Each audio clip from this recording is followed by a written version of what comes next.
Hola amigos y amigas, bienvenidos a otro episodio de Sábados Culturales, cuyo origen podría ser curioso, así que se los voy a contar.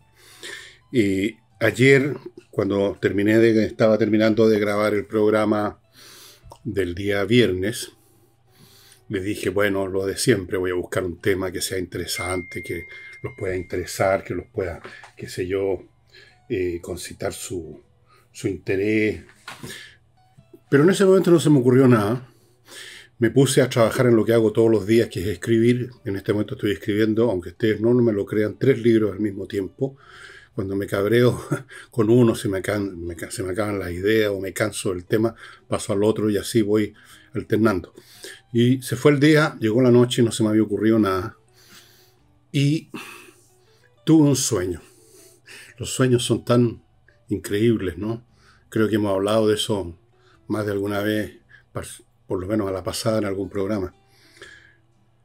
Soñé que estaba leyendo un libro en inglés relativo a un político norteamericano que le advertía a sus colegas en el Congreso que los actos de Hitler en 1936, el Anschluss con Austria, pronosticaban, anunciaban un desastroso conflicto militar. Y yo leía todo eso, ¿no? Veía a este supuesto político cuyo nombre aparecía, pero no lo recuerdo, no lo memoricé en el sueño. Y leía las frases, las iba traduciendo mentalmente. Bueno, uno cuando tiene más o menos cierto dominio de un idioma en realidad no traduce, sino que entra directo. Y empecé a despertar y seguía leyendo ese párrafo y ya despierto seguí construyendo esos párrafos en que este personaje anunciaba un desastre. Y fue de esa manera tan curiosa que se me ocurrió la idea de hacer un programa basado en esto de las advertencias que son desoídas y por ser desoídas llevan efectivamente a un desastre. No sé si haya habido efectivamente un político norteamericano que haya advertido nada, pero sí había un político británico, Winston Churchill, que hacía advertencias completamente desoídas. Estamos hablando de los años 30. Acababa de ascender al poder, esto fue el año 34, Adolf Hitler fue nombrado canciller por Hindenburg. Y muy rápidamente se empezó a hacer del poder. Facilitó eso la muerte de Hindenburg a poco andar. Y luego vino el episodio de la recuperación del Rin, ese mismo 34, si no me equivoco, en que los franceses no hicieron nada. Si lo hubieran hecho algo, se acaba Hitler en ese momento. Después vino el Anschluss, después vino la vergonzosa situación que se vivió en Múnich el 38, en que prácticamente los aliados, Inglaterra y Francia, le entregaron en bandeja Checoslovaquia a Alemania. Y sí podía defenderse Checoslovaquia. Sí podía defenderse tal como ahora puede defenderse Ucrania con los rusos. Podía defenderse, tenía un ejército muy moderno. Tenía fábricas como Skoda, que son una industria pesada, que fabrica automóviles, también ustedes los conocen, los Skoda. Pero los hicieron, en el fondo, desarmarse, los desarmaron con esta cuchillada por la espalda, en fin, etcétera, etcétera, etcétera. O sea, Churchill estuvo advirtiendo lo que se venía y cuál era la reacción de sus colegas en el Parlamento, en la Cámara de los Comunes. Se reían de él. Estaba exagerando. Era un curado. Le decían curado porque Winston Churchill desayunaba con whisky. Yo no sé qué tiene que ver eso con ser curado, pero en fin. No le creían. Hacía un discurso tras otro diciendo que Inglaterra tenía que tomar cartas en el asunto. Lo desoían. Y han habido muchos episodios o situaciones históricas, algunas de ellas quizás más invenciones literarias, otras no tanto, otras son completamente reales, como lo de Churchill, una de las primeras que conocemos, y que está tratada en este fantástico libro de Barbara Tuchman, La Marcha de la Locura, que yo les recomiendo, que es un compendio de decisiones torpes que se tomaron, de desoír advertencias, y precisamente la primera que ocupa aquí, o una de las primeras, es cuando la hija del rey de Troya, que se llamaba Príamo, la hija se llamaba Casandra. Y Casandra había sido condenada por los dioses a tener capacidades de previsión y predicción, pero la condena consistía en que nunca nadie lo iba a escuchar. Entonces, cuando los aqueos se retiran y aparentemente se embarcan de vuelta a sus tierras y dejan un caballo de madera, el caballo de Troya, Casandra les advierte que no hagan lo que estaban pensando de entrar el caballo a la ciudad para usarlo como parte de las celebraciones por la victoria. Fue desoída, y el caballo de Troya, como saben por la historia, venía con guerreros aqueos adentro, que una vez que estaban todos curados en la fiestoca en Troya, salieron del caballo, abrieron las puertas y los aqueos que estaban esperando entraron y se acabó Troya. Las advertencias de Casandra no fueron escuchadas. Es lo que cuenta Homero en la Ilíada. Bueno, luego tenemos el tema de Churchill, haciendo advertencia. Hay otra, tenemos también que remontarnos al pasado, Demóstenes, un orador griego ateniense, que todo el tiempo hacía un discurso advirtiendo de que el rey de Macedonia, Filipo, se iba tarde o temprano a inmiscuir en los asuntos griegos. De ahí viene el término las filípicas, porque así le pusieron a esos discursos en que advertía sobre la naturaleza de Filipo. Entonces se usa el término filípica cuando alguien advierte sobre alguien, sobre lo que viene, ¿no es cierto? Una filípica. No fue oído Demóstenes y efectivamente Filipo, y luego con su hijo Alejandro Magno, terminarían por conquistar o dominar, más que conquistar, dominar, anular políticamente a todas las polis griegas, que las convirtieron un poco a la fuerza en aliados. Hay innumerables episodios históricos de mayor o menor calado donde vemos el mismo patrón. Se hace una advertencia y es desoída. Por ejemplo, el ataque a Pearl Harbor, que todos conocen, diciembre de 1941. Los japoneses, con una operación secreta, acercan lo más posible una flota de portaaviones, despegan aviones y bombardean en la mañana de un domingo Pearl Harbor y destruyen buena parte de la flota norteamericana. Esto había sido advertido que habían, sí, quizás no con mucho detalle, de que habían probabilidades de un ataque, fue completamente desoído. Algunos dicen que no se quería oír porque se deseaba que los japoneses intentaran algo, única manera de electrizar al pueblo norteamericano para ir a la guerra, no solo con Japón, sino que con Hitler. Después tenemos otro episodio que muchos de ustedes recordarán, los más jóvenes quizás no saben nada, esto ocurrió en el siglo pasado, el desastre de Chernobyl, por un mal diseño de la planta nuclear que tenían ahí en la Unión Soviética. Habían habido advertencias de ingenieros de que era un diseño defectuoso. Lo defectuoso de ese diseño es que no estaba encerrada la planta en una cúpula, como prácticamente todas hoy en día las plantas nucleares. Una cúpula, de manera que pase lo que pase adentro, queda encerrado en esa cúpula. No tenía cúpula, era un edificio, como un establecimiento industrial común y corriente. Ya saben lo que pasó. Ya saben lo que pasó. Chernobyl. Después, en otro campo, el crash bursátil de 1929 en Estados Unidos, que causó ese periodo de depresión que tanto afectó a Chile. Creo que fue el país más afectado según los economistas. También se advirtió que se estaba creando una burbuja sin fundamento y que eso iba a estallar y que iba a quedar la crema. Se desoyó y quedó la crema. En otro plano, ¿se acuerdan ustedes del Challenger que explota en el aire y muere toda su tripulación? Esto ocurrió el año 86. Yo me acuerdo que trabajaba en esa época en una agencia de publicidad como redactor creativo y me acuerdo todos nosotros ahí, los que trabajábamos en la agencia, mirando con pasmo las imágenes del televisor. Lo que pasó fue un accidente que había sido anunciado que podía ocurrir por un ingeniero de la NASA. Fue desoído. Bueno, el naufragio del Titanic. ¿Qué es lo que se había advertido ahí? Los hielos, los icebergs. Estaba el mar con muchos icebergs. habían habido advertencias de eso, de otros barcos que ya habían pasado por esa zona.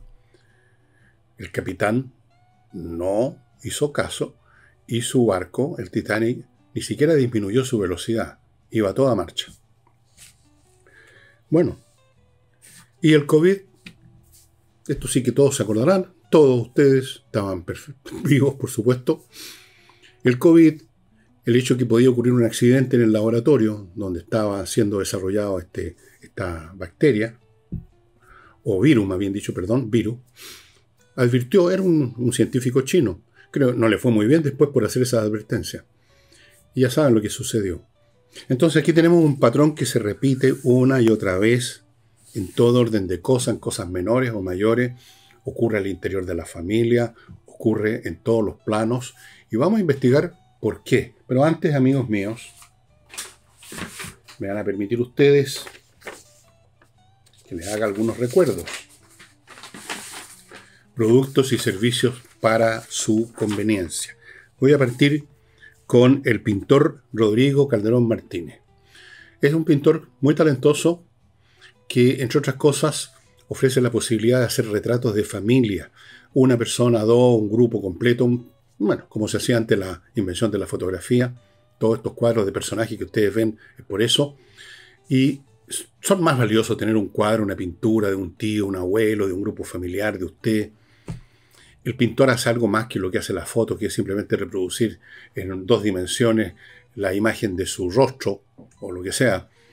Saca el alma, un pintor de verdad saca el alma de la persona, el espíritu. Para eso hace resaltar un poquito más un rasgo que otro, hace lo que la cámara en lente no hace. Además, alrededor de la persona retratada, del grupo retratado, el pintor pone elementos que fortalecen, enfatizan ese rasgo espiritual que ha sacado del interior de las personas.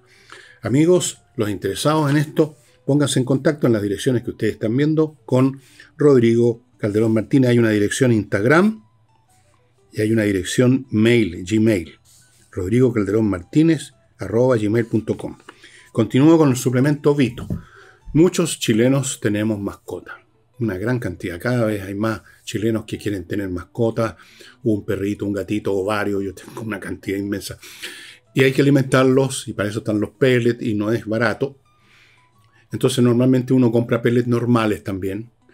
Pero aquí tienen ustedes una posibilidad de convertir ese pellet normal en un super premium pellet. Y es agregarle el suplemento Vito, que ustedes están viendo, que se puede adquirir en el sitio de ellos, suplementovito.cl, etcétera, etcétera. O en las mascoterías, casi todas tienen.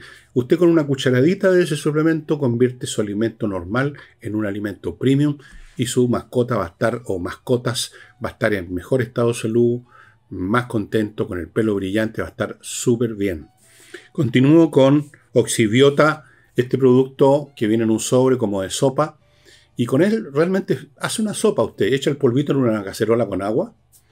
Al cabo de una media hora o 40 minutos se convierte, usted no lo ve, en una colonia de bacterias aeróbicas, y con ese producto, con esa colonia, usted virtiéndolo o vaporizándolo en los lugares de donde salen malos olores, termina con el problema, no porque tape ese olor, sino porque estas bacterias destruyen aquellas que producen la descomposición de la materia orgánica, que es a su vez la causa del mal olor. Usted rompe esta cadena causal destruyendo las bacterias anaeróbicas con las que ha producido en su cacerola, y se acaba el problema total y completamente. Es fantástico. ¿Y cuánto dura el efecto? Dirá usted, meses. Ahí están, se quedan las aeróbicas. Cada vez que aparece, levanta cabeza una anaeróbica, se la comen. No hay malos olores. Y AD2, amigos, una empresa de especialistas en ciberseguridad. ¿Qué es lo que hacen? Primero revisan su empresa, su corporación, a ver dónde están las debilidades informáticas, dónde están las debilidades donde podrían meterse los hackers. Generan las defensas para esos puntos débiles, dejan de ser débiles, adiestran al personal. Respuesta a amenazas, cuando estas amenazas empiezan a ocurrir, le pueden a usted amenazar antes que lo van a hackear, por ejemplo, para que se ponga sobre aviso, qué sé yo. Es la manera de blindarse. No espere a que le pasen los malos ratos que han pasado bancos en Chile, que de repente han sido atacados y los clientes han quedado temblando, algunos se han cambiado de banco, ya no te confían, en fin, es muy tremendo, fuera de los robos, de la destrucción, de todos los daños que pueden infligir. Póngase ya al día con A2D, especialistas en ciberseguridad. Los crímenes en ciberseguridad están aumentando de una manera exponencial. Se espera para este año un aumento de ¿cuánto? Por aquí tengo la cifra de más del 120% respecto al año pasado, que ya había aumentado en un ¿cuánto? En un 90% más que el año 23, que a su vez había aumentado, y así sucesivamente. Muchos de estos ataques son silenciosos, usted no se da cuenta mientras lo están robando. Peor todavía. Bueno, volvamos. Voy a darle otro ejemplo porque me atañe directamente de advertencias o anuncios que son desoídos. En el año 2016, en la editorial Planeta, ahora lo publico por mi cuenta en mi editorial, aquí está la 5ª edición, publiqué este libro, Tsunami, que ahora está disponible, hecho por mi editorial. Compré los derechos, qué sé yo, hicimos eso. Esto es del año 2016 y empieza exactamente así este libro. Dice: usted puede llamarla como quiera, esconder la cabeza como quiera, engañarse a sí mismo como quiera, o tratar de engañar al prójimo como quiera, pero lo que hoy, 2016, vive Chile es una revolución. Revolución, esto es, un cambio o intento de cambio masivo del aparato institucional por obra y gracia de un grupo político e ideológico más o menos organizado y apoyado por y en una masa ciudadana más o menos importante. Todo eso acompañado de un desalojo sustantivo de las élites tradicionales para ser reemplazadas por otras nuevas. 2016. Faltaba todavía ¿cuánto? ¿Cuánto faltaba para la insurrección? ¿Cuánto faltaba para el gobierno Boric? Bueno, cuando publiqué este libro, amigos míos incluso, se rieron de mí. Dijeron que yo estaba enfermo el mate, que yo estaba exagerando, que yo era un chiflao, que ¿de qué revolución me está hablando? Aquí no veo guillotinas, no veo gente corriendo por las calles con teas ardientes para quemar en la ciudad.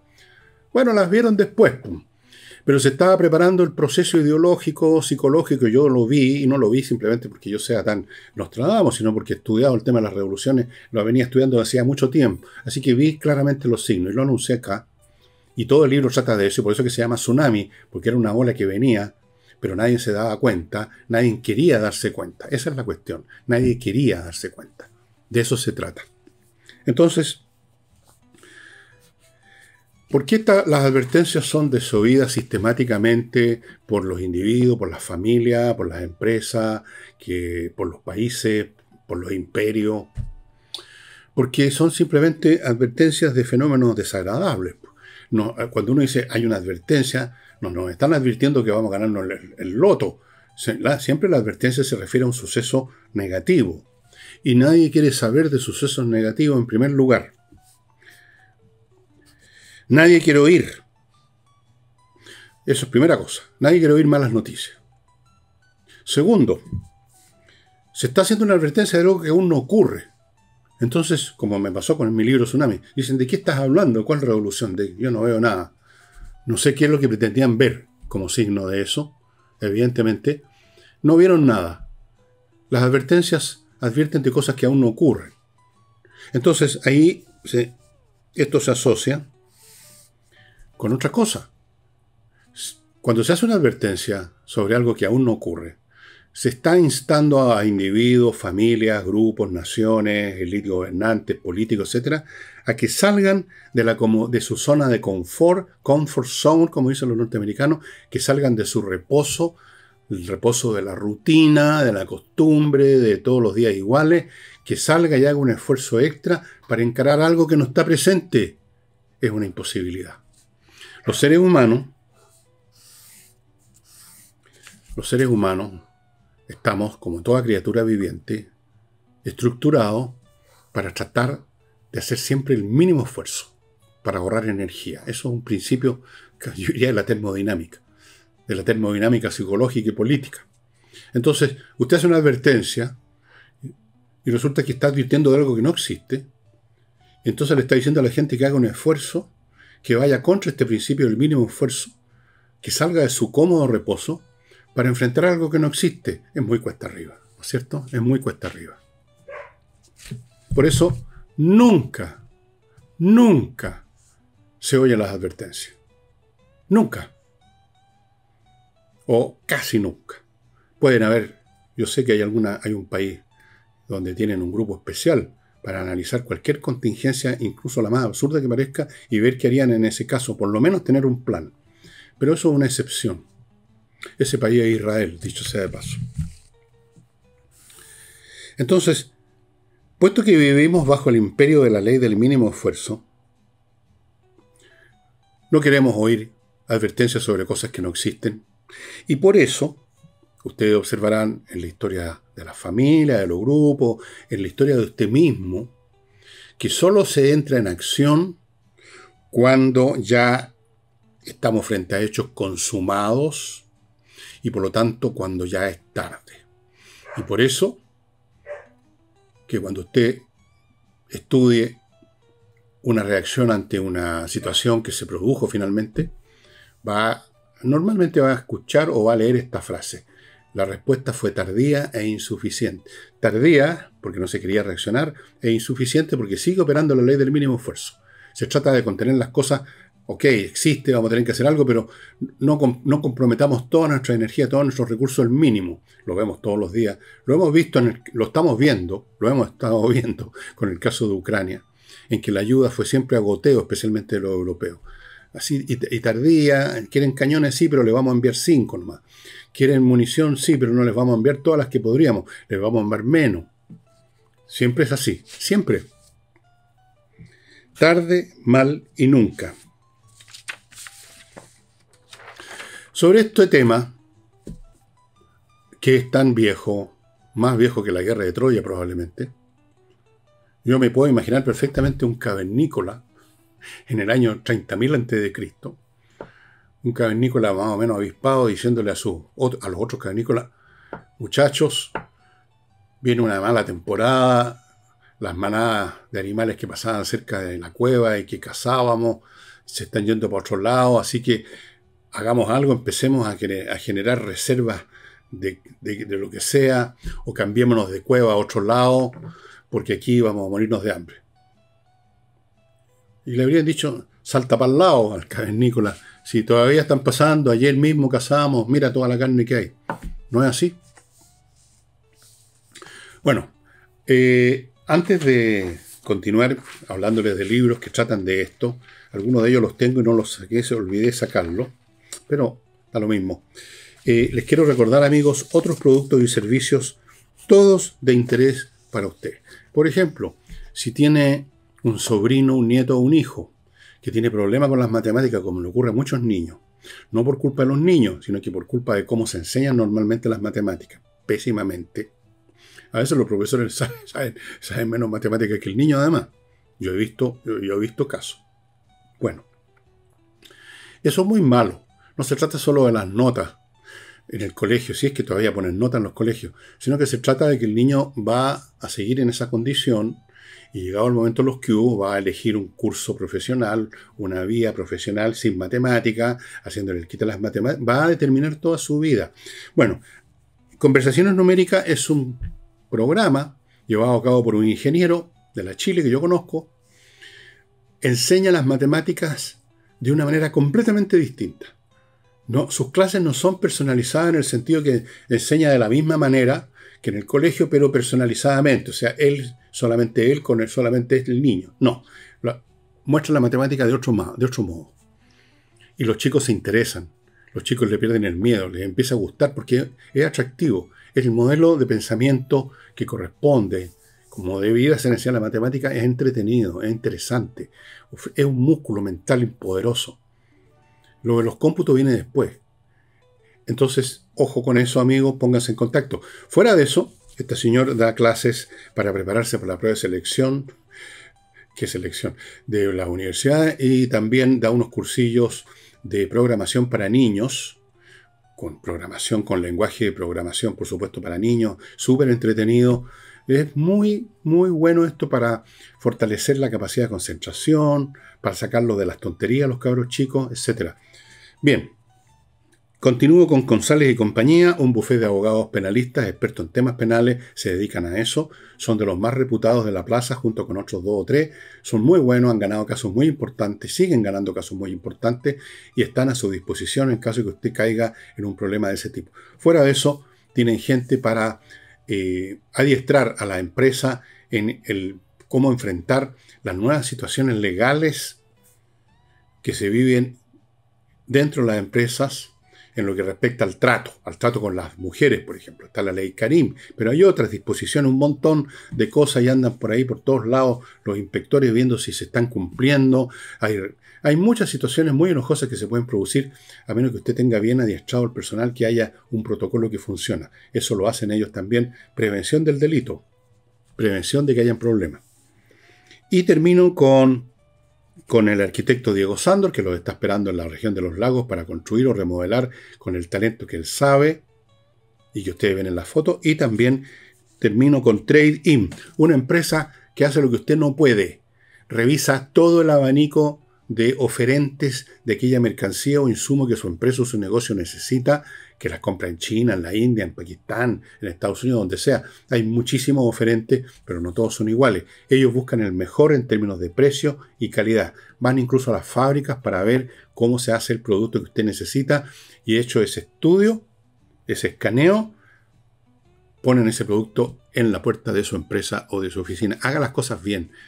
Para eso están estas empresas, para que usted optimice todos los procesos, y el proceso de conseguir el insumo y la mercadería es fundamental, ¿no es cierto? Trade In.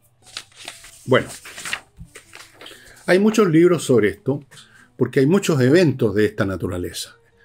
Cosas que se sabía que venían, que por lo menos algunos sabían, y a veces peor. Todos sabían y sin embargo no se hacía nada, no se hizo nada, siempre postergando, anunciando mesas de trabajo, el estilo que se usa en Chile, anunciando reuniones, que vamos a consultar a los ciudadanos, y siempre consultar y hablar y sentarse en una mesa, que es lo más fácil.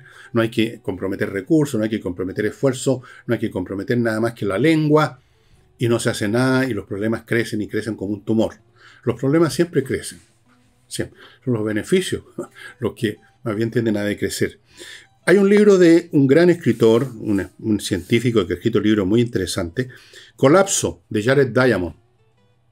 Un libro en que vemos sociedades, civilizaciones que han colapsado porque no tomaron en cuenta procesos que estaban ellos mismos fustigando, promoviendo, y que terminaron por generar un derrumbe. El caso de la isla de Pascua, por ejemplo, con la explotación, con la destrucción del medio ambiente. Y en una isla, destruir el medio ambiente es muy peligroso, porque en una isla, en primer lugar, es un territorio más bien pequeño, y segundo, no hay de dónde traer otra, digamos, con algo con que compensar lo que se destruyó, porque es una isla. Era lo que le pasaba a la isla de Pascua. Ese libro. Hay otro también muy interesante, lo voy a traducir en el castellano el título, El cisne negro, el impacto de lo muy improbable. Lo muy improbable hay que tenerlo también en mente, por lo menos para tener algunas ideas de qué hacer cuando llegue el momento en los que hubo. Quizás no invertir recursos institucionales, financieros todavía, pero al menos tener el blueprint de qué vamos a hacer si ese suceso improbable ocurre. Ese es otro libro bastante interesante. Normalmente lo que hacemos cuando realmente creemos en la advertencia, cosa que no ocurrió con mi tsunami, es que, decimos sí, hay un problema, pero pateamos el tarro. Kick the can, como dicen los norteamericanos. Patear el tarro, o sea, patearlo para más adelante. Más adelante vamos a tomar acción, mientras tanto vamos a organizar una mesa de trabajo o vamos a hacer un estudio, un plan piloto. Y cuando llega ese más adelante, el tarro se ha convertido en un barril, en un bidón, cargado de explosivos. Ahora, incluso hay naciones, en algún momento histórico, que han hecho de esto de patear el tarro un principio de funcionamiento. Los británicos tenían, no sé si todavía se usa esa frase, si funcionan con ella, probablemente sí. Ellos nunca se adelantaban a nada, son lentos para reaccionar. Los británicos en todo orden de cosas, o eran. Decían, wait and see, espera y ve. O sea, no hagamos nada por ahora, simplemente veamos qué está pasando. Por lo menos veamos, wait and see. Ahora, veamos el otro lado de esta cuestión, porque hay que ver, tratar por lo menos de ver todas las facetas de un problema, de una situación, para realmente entender el porqué de la conducta humana, porque si no, uno en vez de hacer un juicio inteligente, lo que está haciendo es una acusación, digamos, una denuncia. Usted debía hacer esto y no lo hizo, usted es un idiota. No, veamos el cuadro más completo. Sería imposible, en todos los sentidos, prepararse para todas las posibles eventualidades, evidentemente. Eventualidades, digamos, dañinas, amenazantes. Es imposible. Cada uno de nosotros, incluso como individuo, enfrenta muchísimas amenazas. Algunas evidentes, claras, ya se manifiestan en el plano perceptivo, digamos, uno las puede percibir.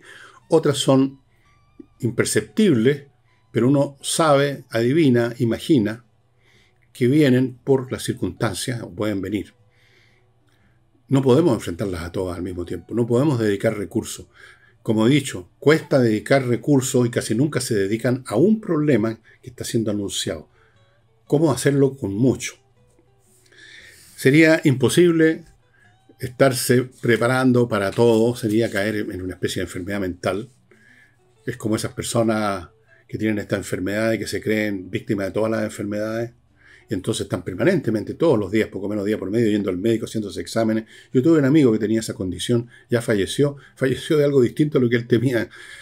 Bueno, no es mi amigo que murió recién, otro, muchos años antes. Y era una persona así, que tenía este miedo a estar enfermo y visitaba al médico a cada momento y eso, por supuesto, perturbaba su vida normal. Pero tampoco uno se puede quedar echado para atrás. Y ahí es donde en política, yéndonos ahora a ese plano, al plano colectivo, es cuando se requiere gente con visión de estadista. Visión de estadista. La persona que es capaz, entre todas esas posibles amenazas, discriminar aquellas que son más posibles, aquellas que son más serias. Y dejar las otras en stand-by. Eso es fundamental. Fundamental. Yo, por lo menos en lo que recuerdo de la política que he visto desde que era niño, la que recuerdo, conozco un solo gobernante que ha mostrado siquiera una vez previsión en un tema y que ha tomado acción, otra cosa, que hizo lo que había que hacer según lo que él veía venir y que fue criticado en su momento enormemente. Ese estadista se llama Ricardo Lagos. Ricardo Lagos en un momento dado fue el que hizo construir esta enorme estructura para acumular gas líquido en los momentos en que estábamos teniendo problemas que luego se agudizaron y llegamos a tener este backup importante que está, entiendo, en Quintero, donde se almacena el gas líquido que se compra en otras partes para tener una reserva energética. Eso fue un acto de estadista. En una época de la que estoy hablando, habían otros temas complicados, pero eligió este y hizo bien, y se hizo, y una vez hecho, todo el mundo se olvida de que hubo alguien que previó y que hizo lo que había que hacer, y la cosa simplemente ahí queda, y ya nadie más se acuerda del iniciador, y nadie más felicita al iniciador. Simplemente, siempre se está dispuesto a criticar, castigar y pisotear al que se equivoca, pero rara vez se está dispuesto a felicitar al que le acierta, ¿no es cierto? Es muy humano eso, muy humano. Entonces, ahí está. Pero por Dios que son pocos los estadistas y rara vez además esas personas con una mirada amplia tienen poder, como lo tuvo en ese momento Ricardo Lagos. Algunos ven los problemas y no hacen nada, algunos no ven nada, son la mayoría, no ven nomás. Por ejemplo, yo lo mencioné en un programa. No es que crea, lo preví lo anuncié y está ocurriendo, que estábamos entrando en un periodo de grandes convulsiones que iban a tomar forma de conflictos militares, y es lo que está ocurriendo. Lo anuncié para el Medio Oriente, algunos no me creyeron, se iba a resolver diplomáticamente. Miren cómo se ha resuelto diplomáticamente el tema Ucrania-Rusia. Eso ocurrió simplemente, yo no lo predije, ocurrió. Y luego tenemos las situaciones de descalabro del orden mundial que está produciendo las iniciativas de Trump. Todo eso augura que mañana o pasado vamos a tener conflictos aún mayores, y que eso va a traer consigo un enorme caos o interrupción del comercio internacional, y que de pronto Chile no va a tener a quién venderle nada. ¿Y qué vamos a hacer al respecto? Entonces yo preguntaba en ese programa, hace un mes o dos o tres quizás que lo hice, preguntaba, ¿hay algún grupo en el gobierno que esté específicamente dedicado día y noche, o por lo menos en horario de oficina, dedicado a estudiar qué hacemos si no le podemos vender nada, si hay una guerra en Oriente, si los chinos invaden Taiwán y hay una guerra allí, y se interrumpe el comercio por ese lado, las vías de comunicación, si no le podemos vender nada a nadie? Bueno, ahora tenemos problemas o amenazas de problemas con el cobre y con la agricultura, según por las medidas y por los anuncios del gobierno de Trump. ¿Hay algún grupo que esté pensando, por lo menos creando un blueprint? No digamos tomando acción, pero por lo menos tomando sus cerebritos y pensando qué viene. ¿Y cómo vamos a hacer si ocurre esto? ¿Y si ocurre esto otro? ¿Y si ocurren las dos cosas juntas? ¿Hay algún grupo así? ¿Hay algún grupo entre los miles de funcionarios públicos de este país que esté en esa? ¿Hay algún grupo que esté, por último, en las esferas militares pensando en eso? Los militares en general, por una razón profesional, porque esa es su pega, están todo el tiempo examinando lo que llaman hipótesis de guerra. ¿Qué hacemos si nos ataca este país? O si nos ataca este otro. Y si nos ataca de esta manera. O si nos invade por aquí. O si toma esta acción que es de la zona gris, que no es un ataque directo, pero preparada. Están todo el tiempo y hacen ejercicios, digamos, de ejercicios teóricos, y a veces en terreno, tomando en cuenta eso. Pero ellos se limitan a eso, el caso de conflictos militares. Aquí estamos hablando de otras cosas. Estamos hablando de una situación en que la economía chilena podría quedar completamente cerrada al mundo.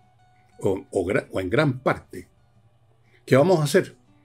¿Qué vamos a hacer con los miles de personas que van a quedar cesantes de un golpe en esta área, en esta además? ¿Cómo vamos a organizar lugares para que coman? ¿Qué vamos a hacer con las deudas que tienen? ¿Qué vamos a hacer con el sistema financiero? ¿Hay alguien pensando en eso? Yo creo que nadie. Y si hay alguien o hay un grupo, me encantaría saberlo. Yo creo que a todos los chilenos nos gustaría saber que hay por lo menos una media docena de personas inteligentes que están analizando de todos los ángulos situaciones críticas, varias situaciones críticas, escenarios de conflicto, y pensando, bueno, ¿cómo vamos a reaccionar? ¿Cuál sería la medida más eficiente? De los libros que le he mostrado, no les voy a recomendar el mío necesariamente porque ya he hablado de él muchas veces, pero sí les voy a recomendar particularmente este libro, La Marcha de la Locura, porque está el tema de Troya, pero fíjense ustedes que Bárbara habló también de cómo la Iglesia católica, a pesar de todas las advertencias de que está creándose una resistencia y un disgusto cada vez mayor contra las prácticas corruptas, el gasto de dinero, la extorsión financiera a los pobres, incluso con los diezmos y primicias y todo esto y lo demás allá, y la venta de indulgencias, y cómo a lo largo de las décadas, incluso siglos, la Iglesia no hizo nada. ¿Y qué pasó? La reforma de Lutero. Después está el tema de la conducta de los británicos en América, cuando era todavía una colonia británica. ¿Qué hicieron los británicos para impedir que se produjera el proceso de la independencia? Después está el tema de Vietnam. Todo esto está estudiado por Bárbara Tuchman con gran detalle y con la prosa excelente y elegante que tenía Bárbara, una historiadora maravillosa, sin título de historiadora, se formó por su cuenta, ganó 2 Pulitzer, si no me equivoco.